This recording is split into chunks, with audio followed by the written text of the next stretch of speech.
Excuse me. I think you started, Megan, right? Yeah, we've started. So Okay. all yours, Ashish. Sorry about that. Hello, everybody. Thank you very much for attending our SQL webinar. We're just about to get started here. We're presenting this from Megan Ellis's computer. She's my colleague. She's co-presenting this webinar. And Megan, you can go to the next slide. Real quick, from an agenda perspective, just start the recording. I think it's already been started. I just wanted to make sure I point you to the control panel, the GoToWebinar control panel that you see there. There's a questions tab. If you have any questions, please do feel free to type them in here. We'll try to answer them as we go along, and hopefully we'll also have some time at the end for questions. I'm just going to spend really 5-10 minutes really on just a quick introduction and some concepts, just to make sure that we explain how the database connector really works in the business context, to solve the business use cases that frevvo our customers typically solve using frevvo. And then we're going to go into a quick demo. Really, we won't have time here to really drill down and show you a lot of detail of how exactly to perform all of these operations, but we just want to make sure that everybody has a pretty good idea of what are some of the important things that you can do here, do with frevvo plus the database connector. And of course, hopefully, some of you will find these use cases and business scenarios and some of the things that you can do intriguing. Please do feel free to reach out to us. We'd love to talk to you about it. Okay, so next one. So what we're going to do here is really start from the bottom up here. And one of the things when you talk about integration with the database, or really integrating with anything, sometimes it's useful to think about it from the bottom up rather than top down. And what I mean by that is, in a top down scenario, people will typically start with the form, and you'll use the palette of controls that some of you may be familiar with, and you'll drag and drop controls and design and generate your form by dragging and dropping and arranging those controls. And that's fine. That's a perfectly valid and reasonable way to design a form. When you're talking about integration, it's good to think from the other side, like really start thinking about the business objects and the data elements that you're trying to manipulate using these forms.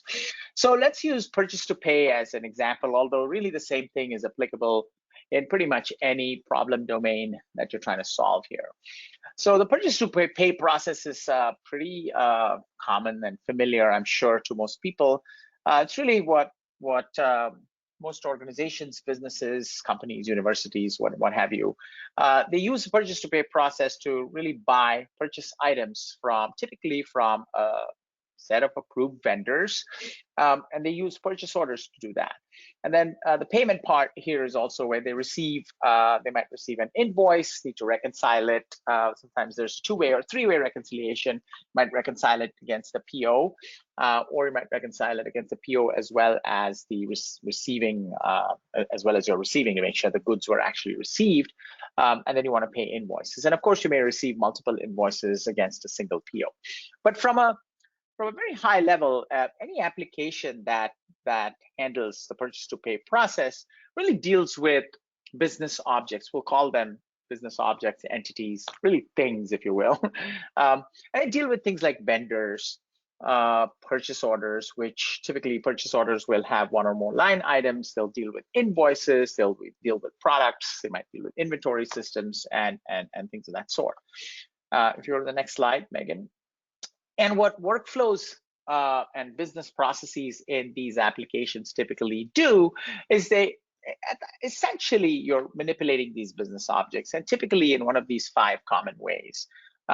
You want a list of to take vendors as an example. Let's say you're manipulating or managing vendors. You need to list existing vendors. So you want to basically create a nice UI where somebody can use a pick list or whatever whatever mechanism you have to be able to view a list of existing vendors. You might want to create a brand new vendor. Again, very common. Let's say when you buy something from a new vendor, you might want to go through an approval workflow here to make sure that the vendor is approved. The procurement has their W-9 and whatnot. You create a brand new vendor. You might want to read and view details about an existing vendor. Example of that would be I want to list my existing vendors. I want to pick one of those vendors and I want to check out the address or whatever, look at information about that vendor, master detail type of scenario. Lookup is really just a special case of reading and viewing details. So viewing all the details of a vendor, you might just want to say, given the ID, I want to just get the business name. I want to look up the business name. So lookup is a special case of reading. You want to update an existing vendor, maybe somebody's address changed, contact information, phone, email, banking, whatever information changed. And then, of course, you theoretically might want to delete an existing vendor also, although in my experience, nobody using frevvo ever uses it to delete things. They might inactivate a vendor, so might flip a switch in the database and say this vendor is no longer approved or no longer active. If you look at managing POs, Megan, go to the next slide. It's again, it's very much the same set of business operations. You might, when you're thinking about at a business level, what are some of the things that you might want to do in a purchase to pay process with POs? Well, really exactly the same thing. You might want to list existing POs, create a brand new purchase order. You might want to view details about an existing purchase order, update it, or inactivate or delete that PO. Okay, and if you think about other applications in other problem domains, whether you're doing an HR application, you might be dealing with employees and departments and locations. And again, you're typically manipulating those objects. I'm trying to update something about an employee. I'm trying to change the budget process within, or the budget limits within a department. You might be looking at and doing the same set of things. In a banking application, you might deal with customers and accounts and transactions like deposits or withdrawals or things of that nature. So high level, again, there are these business objects that you're typically, what you want to do is manipulate those business objects using workflows, typically in one of those operations. Now, since we're talking about databases here, obviously the same concepts apply no matter where that data is stored. It might not be stored in the database, it might be stored in an ERP system or a web behind a web service. We don't even know where the data necessarily resides. But since this webinar is about database integration, in that scenario, typically underlying these business objects are database tables. So you might, here's a very simplified database schema, picture of what a database might look like. You might have a table called vendor profile that lists all the details of vendors. I've just shown a couple of columns here, but you might have vendors address, you might have their whether they're approved or not, you might have all banking information, all kinds of stuff about the vendor in a table. A purchase order table typically is a little bit more complicated because there are two tables often. To avoid duplication of data, you might have a PO table that contains the details of the PO as a whole. So which vendor is it from? What date was the date of the PO? Perhaps the grand total, who's requesting these, the purchase of these items, etc. And then you'd have a separate line items table because a purchase order might have, 2, 3, 10, 15, however many, and X number of line items. And you don't want to duplicate all the PO details for each line item. So you typically have a PO line items table for that. Similarly to for invoices as well. So what we want to do in the end is map our business use cases to SQL queries, because in the database, when you're manipulating an object, you're typically doing it using a SQL query. So yeah, Megan, it's fine to go to the next slide. So just to go back to our use cases, let's just real quick take a look at a couple of those use cases, and we're going to show you examples of these use cases. You might want to list existing vendors when you're talking about the use case of listing or existing vendors. Typically, it comes down to a SQL query.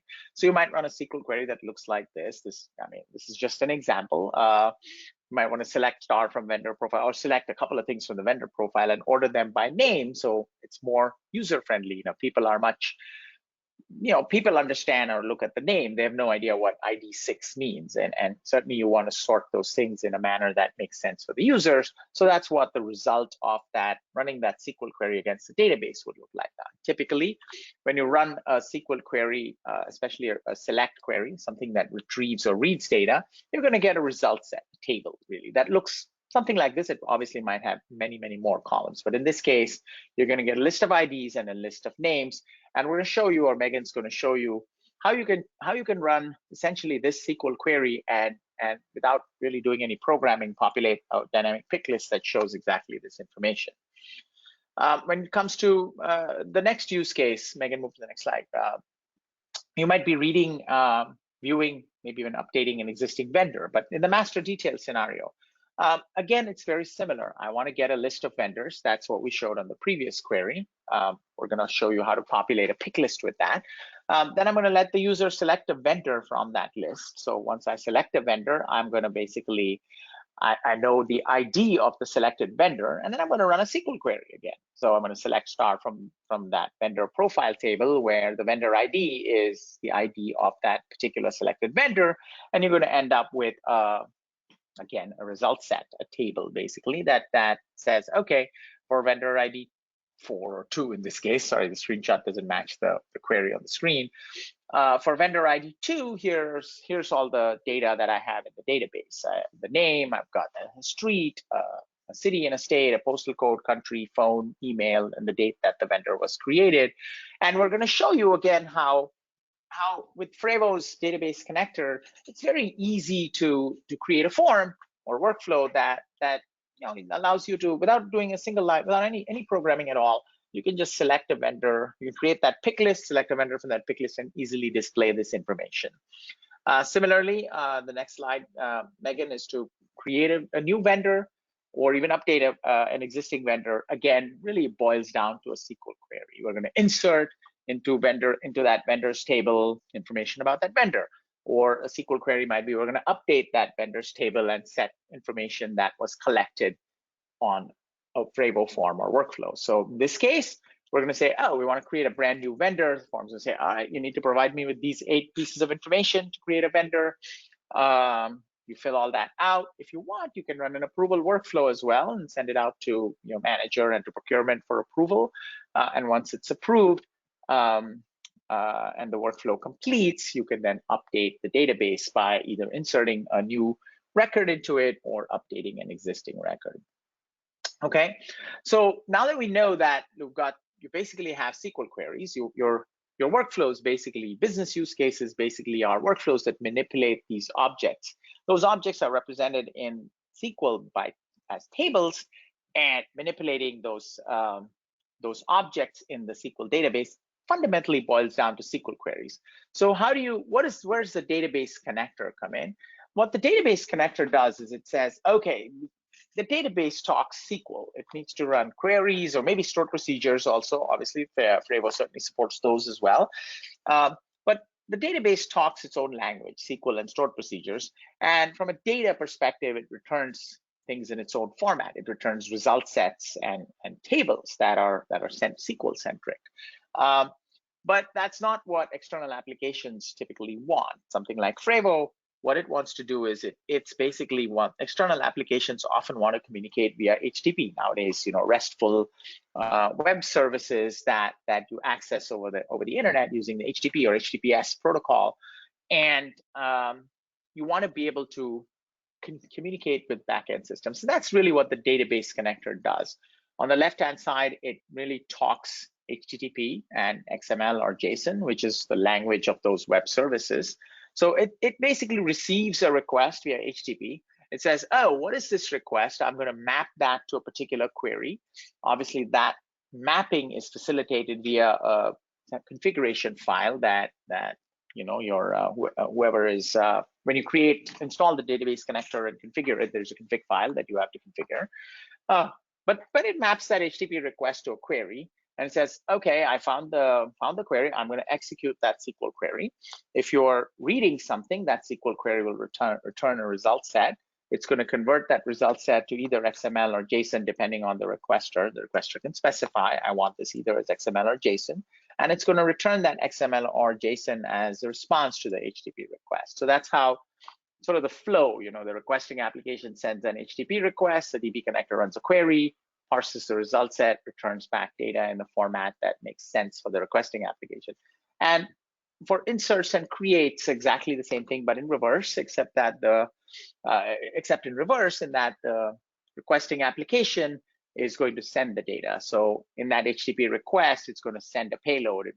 It's typically an XML document, and you're going to see how you can update or insert something into the database using a frevvo form, and you really don't have to worry about these details of the fact that under the covers it's an XML document and it's sending an HTTP request with a payload. The frevvo plus the database connector just take care of all those details. Once again, it's going to map it to a query. In this case, it will run an insert or an update query. It's smart enough to parse that request and understand what you're trying to do. So for example, if you're creating a PO with line items and you have 4 line items, 10 line items, 20 line items, it will automatically run the insert query an appropriate number of times and put the data into your database, and it'll just return a status back to the system. And really, any external application can use this database connector in a database connector exported web services to manipulate the database. frevvo, of course, is an example of that. Real quick on the next slide, technicality over here is that there's HTTP, and the database connector uses the HTTP method to figure out which query you're going to run. Maybe not so important here. We're going to look into when Megan runs shows you examples of these forms. You'll see that she's selecting either a get, a post, a put, or a delete method, depending on what you're trying to do. Are you trying to read? Are you trying to insert? Are you trying to update? Are you trying to delete? So really, HTTP methods map to CRUD operations in SQL, and frevvo just handles the details of that. And again, you don't really need to worry too much about what's a post, what's a put, and the formatting of all of that stuff. The system automatically takes care of that. And so real quick, let's jump to the next couple of slides. As it turns out, frevvo forms and workflows use HTTP. And so here's the first example that we're going to show you. How do you create a pick list? A very common example. How do you create a pick list where you can list dynamically, run a database query, and pull up a list of vendors or a list of purchase orders and look at that? So Megan, maybe you want to show that at this point. Sounds good. All right, so we have here this is just a really simple form. It's actually a one-step workflow. And what I've done is added a drop-down control from the palette. So I literally just dragged a drop-down control, dropped it onto my form. And now normally when you're working with a drop-down control, you might have this design time options source checked, and you actually type in your options. You know, option 1 equals London Bridge, option 2 equals you know, whatever. So what we want to do is, instead of typing in the options, we want to get them directly from our database.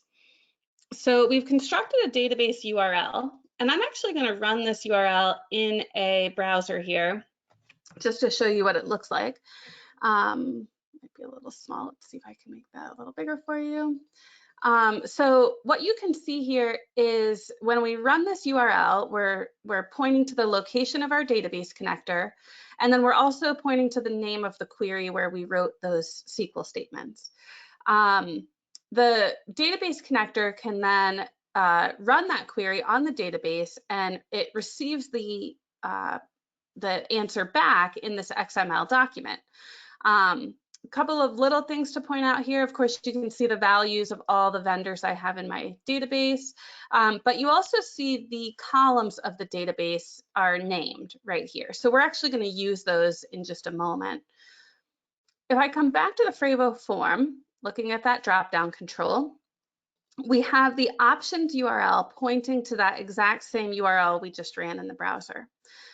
Just a little minor point is I have switched it over to JSON, but you can really do XML or JSON, it doesn't matter. And then I've also set my value and label binding. So this is telling the dropdown which value from that query to use as the actual value that's saved in our XML document, and which of those database columns do we want to show to the user as the label. So obviously, like Ashish mentioned earlier, these numbers 17, 21, 10, those are meaningless to the user who's filling out the form. We want to show the database name, or sorry, the vendor name, like Acme Inc. or AIK.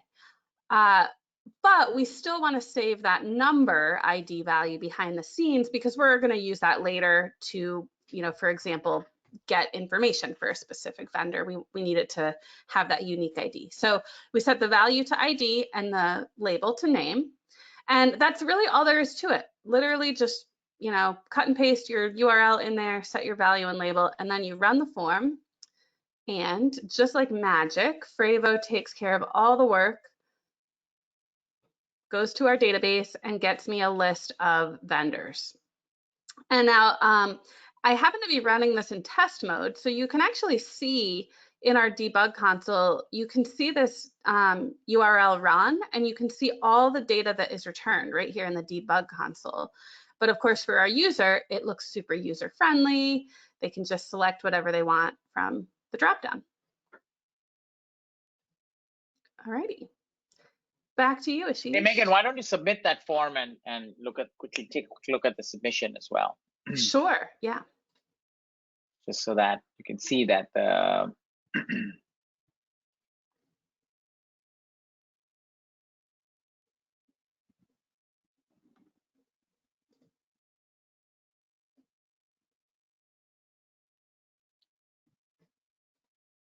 So I think what she's showing over here basically is that when you submit the form, even though the end user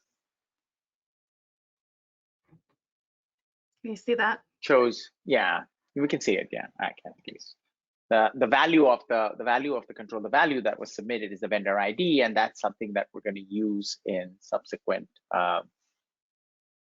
examples. So in very much the next example where we're going to view, update, or add a vendor, we're going to create a form here that that allows you to use that dynamic pick list to actually create details about the vendor. So what this picture is at least attempting to show you is that inside this one frevvo form here now, you saw the one that frevvo that Megan had created, where we dragged dragged the pick list from the palette and configured the option so that it dynamically displayed the list of vendors. Now, what we want to do is when you select a vendor, we don't just want to submit the form, but we want to display details about that vendor at the bottom.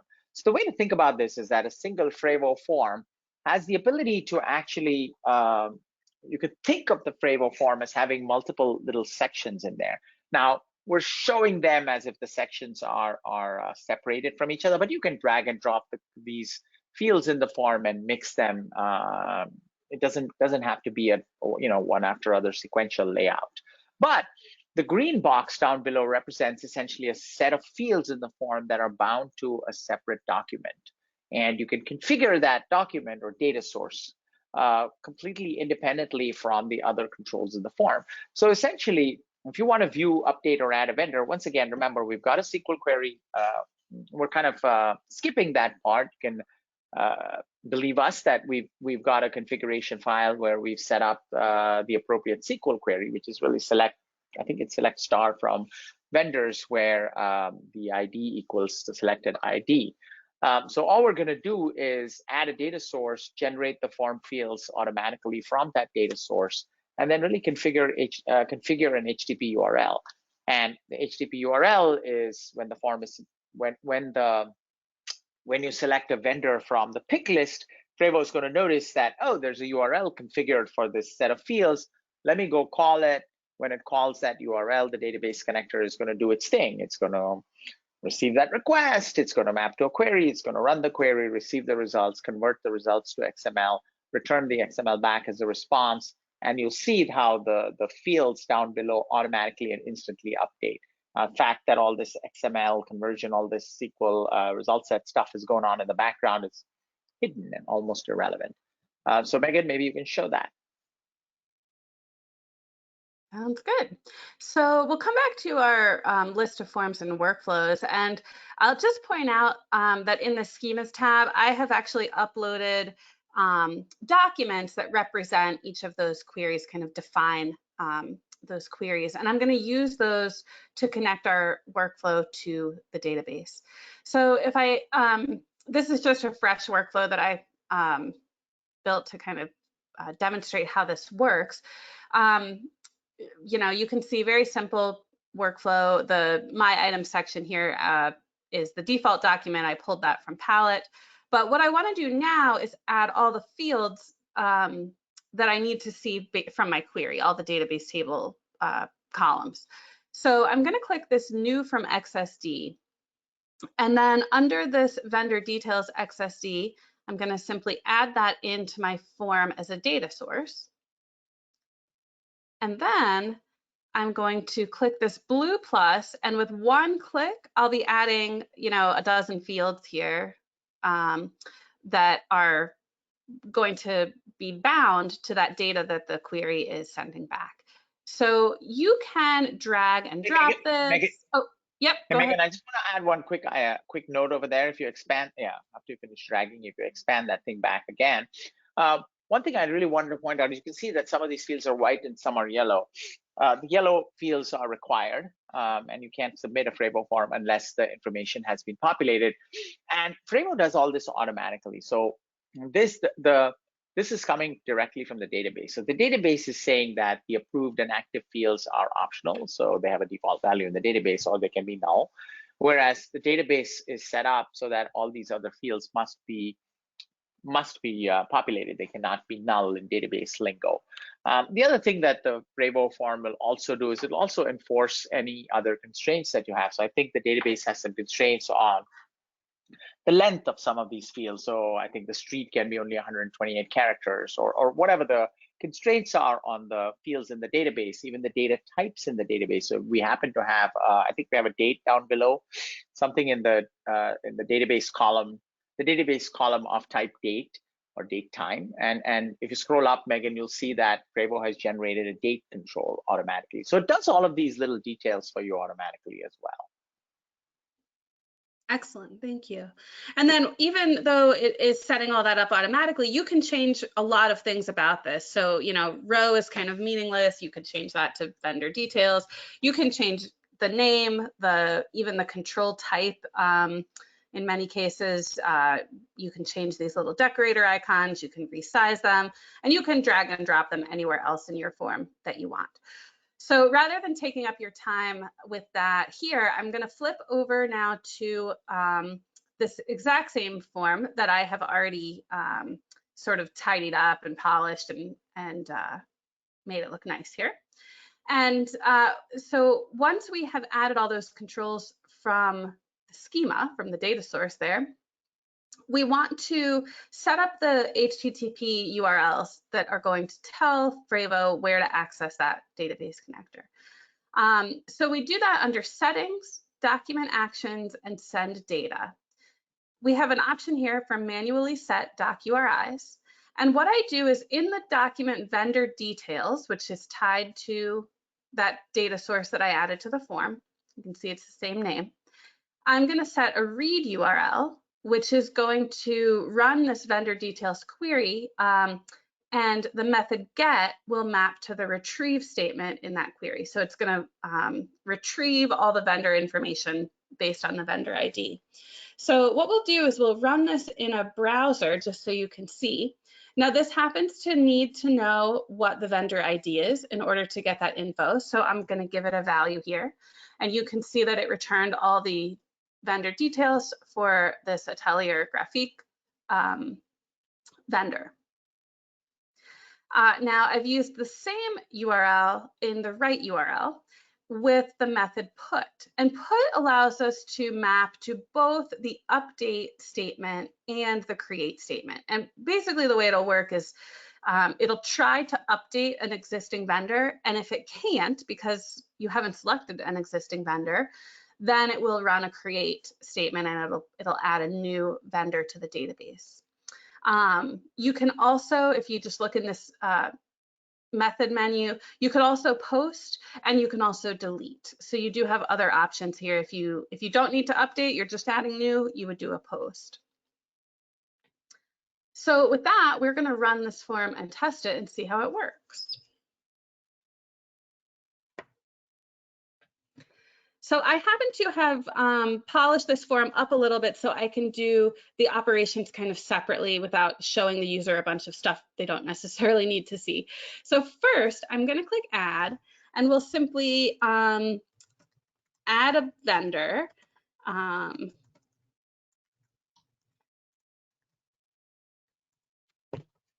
Now I've done some other cool things here, like I've turned the state into a drop down, you know, given the zip code a different decorator and the country a different decorator. And you can do all kinds of cool stuff like that to make this form just a little more user friendly for the end user. And actually, this is a huge benefit, I would say, of using Frevvo, because your user doesn't have to know what type of field or what type of data. Frevvo is going to automatically enforce that for you, automatically enforce required fields, and make sure that the data being sent to your database is actually clean and will be successful. So we'll click Finish. Now that has added a new vendor to the database, and you don't even have to take my word for it, because we'll run this form again. We'll click Update, and now we have that same select vendor control that we looked at earlier. And sure enough, there is my alphabet soup company that I just added. So, you know, it's running the read or the get statement to read all this information. And then let's say I needed to change something, you know, perhaps the phone number changed. I could change any information here that I needed to, and we'll click Finish. And then we'll just run it one more time to see that those changes held.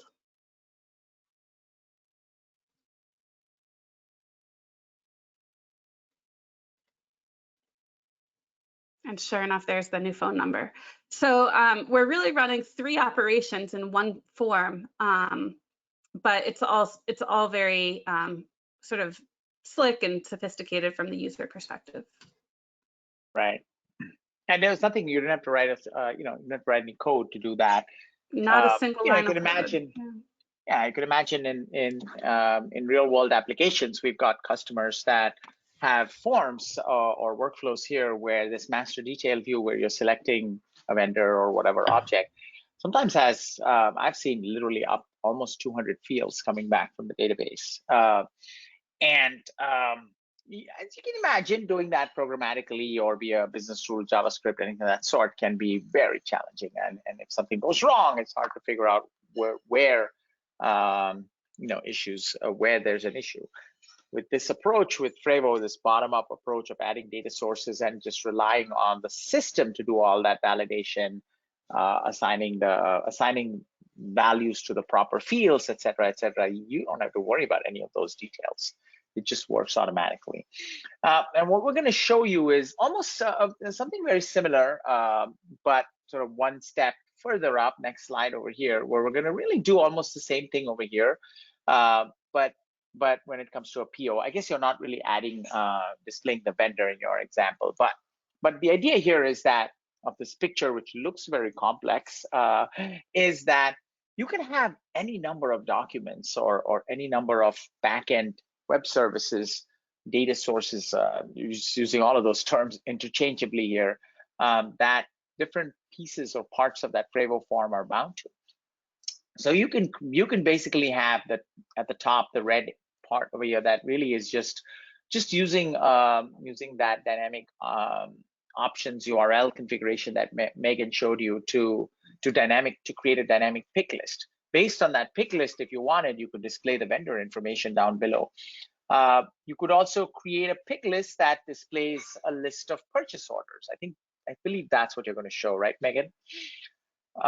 In your form. Yeah, yes, that'll be next. Okay, so we're going to basically do very much the same thing that she did for vendors. Create a pick list where you could view a list of existing POs. And you can view the details about that PO.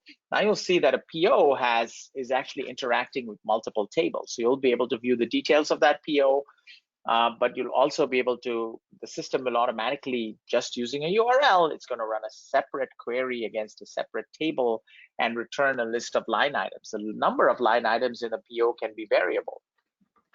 So it can change.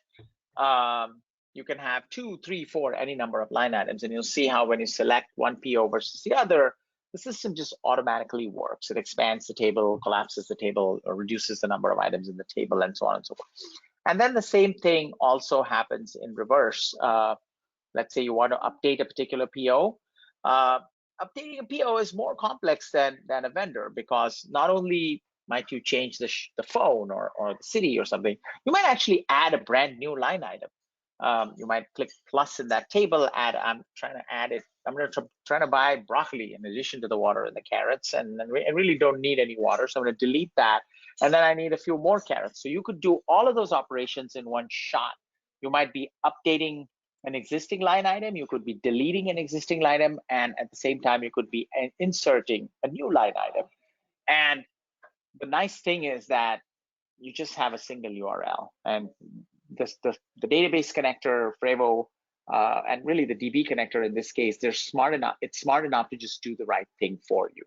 So with that, maybe Megan, you can basically show them how you can create a single user-friendly workflow that can manipulate all of this stuff in one shot. Sounds good. So here I have a workflow to manage purchase orders. And now this is already created and polished for you, but I will just point out the data sources here. And notice that I actually have two data sources, the PO details and the PO line item. So just like Ashish mentioned, these are coming from two different tables in the database.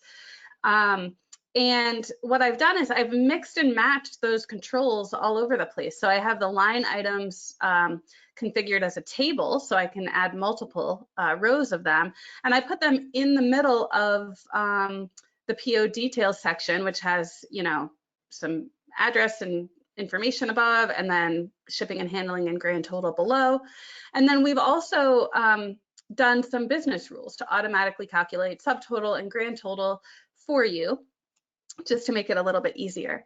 Now, we did have a question in the chat about the new versus update or new versus existing button, and is that controlled by a business rule? So this is a little bit of an aside from the database, but yes, it's a very simple show hide rule, just using our visual rule builder. So whenever the action is new, or if the action is existing and we've selected a purchase order, then we're going to show the purchase order details. So very simple, again, no code required at all. Now the doc URI, we'll take a quick look at that. This is very similar. We have the URLs that point to the database and then point to the specific query in the database, and also gather the PO number from that drop-down control in our form. And that drop-down control is configured very similar to the vendor list. We have we're getting dynamic options from the database, and we're setting the value to the PO number. So even though the label will be a nice user-friendly view, the value that gets sent in the background is that PO number, and this URL uses that PO number to get the PO details. All right, PO number equals, and then we're using the special syntax to get whatever the value is of that drop-down control. Again, we're using the method put to either update or create a purchase order, depending on what we've, whether we have a PO or not. And then we have a second document here for PO line items. So if you look at this URL, it's just a tiny bit different. It is looking at a different query in the same location. So PO line items, and we have a get and a put for that as well. So let's run this form and see how it works.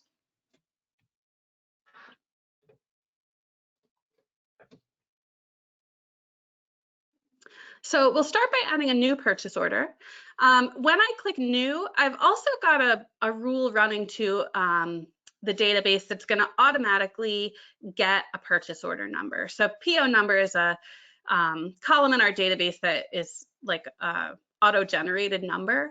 So we sort of send a little request to the database to add a new row, send us back that number, and then hold on to that row until we go and send it some additional data. I've also gotten this PO vendor ID, which is a column in the PO details table, but I configured it to read the vendor table. So I can still look at my list of vendors just like I could in the other form, making it, again, very easy for the user. Add a little bit of information here.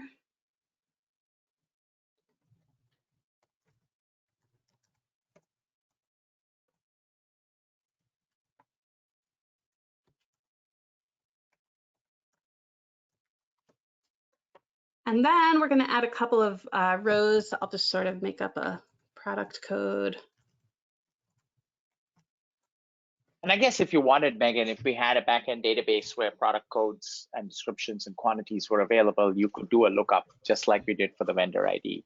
Right, absolutely. Right, it would allow a user to just use a pick list for the description to select the the product, and you could pull the product code automatically from the database, which is probably what you would normally do anyway. Totally, yeah, totally. So you can see I've got a little business rule running in the background that's automatically subtotaling for me. I can add some shipping and handling and some tax, and it's going to automatically calculate all that into a grand total. So I'm going to click finish, and this is going to write to the database a new PO details and 3 new PO rows. I think I did 3 rows, right? I've already forgotten 10 seconds later. But we can check because we'll run that form again. And this time we'll say we're looking for an existing PO. We can see here in this list all of the POs that we have available, and we'll find the one we just put in for Alphabet Soup. And sure enough, here is our PO details. Now we can change the address, we can delete a row. When we do that, of course, our subtotal and grand total updates for us, and we'll go ahead and submit that, and we'll just run it one final time to see that those changes held. And then while I'm looking at that, I did want to show you that this is dynamic. So if I changed my mind and wanted to look at a different PO, I can do that, and it's going to automatically update and set the number of rows, right? So here's all of our changes have saved. But if I go and select a different PO, you can see that it displays all the details for that PO, including if that PO happens to have a different number of rows, it's automatically sort of reworking that table for us. All right. Anything else you want to see on there, Ashish? Did you want to look at the submission for this? No, I think it's good. You've given everybody a pretty good idea here of essentially how you can use our features within frevvo integrated essentially with that database connectors capabilities to really do very sophisticated, very dynamic forms. You can create really complex forms. Actually, if you wanted to, you could, Megan, if you want, you can go to www.frevvo.com and in your browser, just go to our website, and under resources templates there, if you go to database SQL over there, you can see a couple of these examples running, sometimes more complex ones, where the first one, try online. This is an example really of very much the same techniques over here. We're using a dynamic pick list to select customers, but now based on the customer, we're using a second dynamic pick list to display orders for that customer. And then when you select an order, you'll see how the table down below populates with all kinds of information about that order. But conceptually, very much the same thing. But you can try this out live on our website at any time. That's it really in terms of the demo and the presentation here. We wanted to give you an idea of how easy it is to use frevvo to just really solve frevvo plus the database connector to really solve some of these really common business problems and make it very easy for customers. Okay, so I wanted to make sure we leave. We just have a few more minutes, so I wanted to make sure that we have some time to answer some questions. So we have several questions over here. One question was, does clicking the minus symbol delete a record or just hide it? So to answer that question, you can really do whatever you want in there, because clicking the minus button, what it does is it runs the delete query. In the database connector configuration, it's going to run whatever SQL query you've configured inside your delete. So in the delete, the query might say, I want to delete the record, in which case the record will get deleted. But instead of deleting a record, you might just inactivate it. You could basically change one of the fields. You might update the record to say this line item has been deleted. So in short, clicking that minus button runs the delete query. You can configure that query to do whatever you want. Conversely, clicking the plus button is going to run the insert query, or the create query, and typically you would do an insert, and then of course changing the data runs the update query as well. Okay. A second question is, can this run stored procedures? Absolutely. We didn't get a chance to show you, but you can 100% run a stored procedure. Again, it depends on the configuration of the query itself. Once again, when you configure a URL and provide an HTTP method, all frevvo is doing, or the database connector is doing, it's running whatever you put in the configuration file for that particular query and that particular HTTP method. One of the things you can absolutely put in there is a stored procedure. And we have examples, customers that are using extremely complex stored procedures. So, you really could do whatever you want in the database. Okay. So we got a couple more questions over here. Which databases are supported? I think Megan might be better to answer this question. I think it's really any database that has a driver, right? A JDBC driver, yes, I believe. Yeah, any database with a JDBC driver, and we'll just take a quick look at the supported platforms, and it is listed here under the databases. So any database with a JDBC type 4 driver available, and we have certified it with a few common databases as well. Awesome, and I think it's very, very common in almost every database has a, practically any modern database has a JDBC type 4 driver. And there are a couple more questions here. Do I need a connector for each database? So the short answer, I think what that means is that I've got a SQL server and I also have an Oracle database. Do I need to buy and install 2 separate database connectors? I think that's what the question means.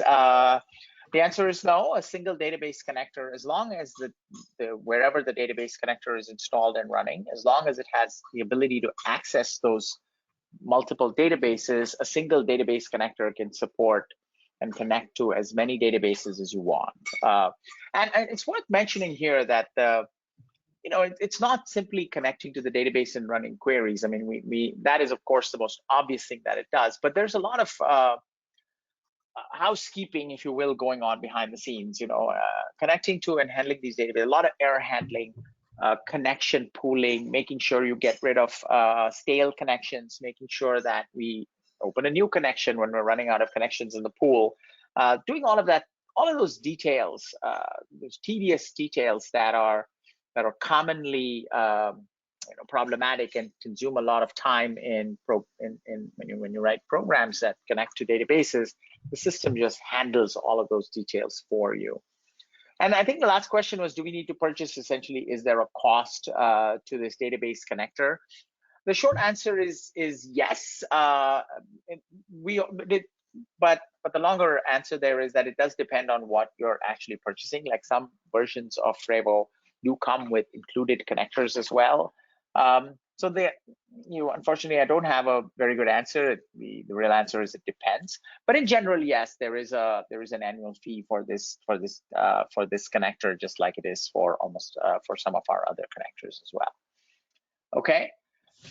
I think that's it. Don't see any question here that I didn't answer.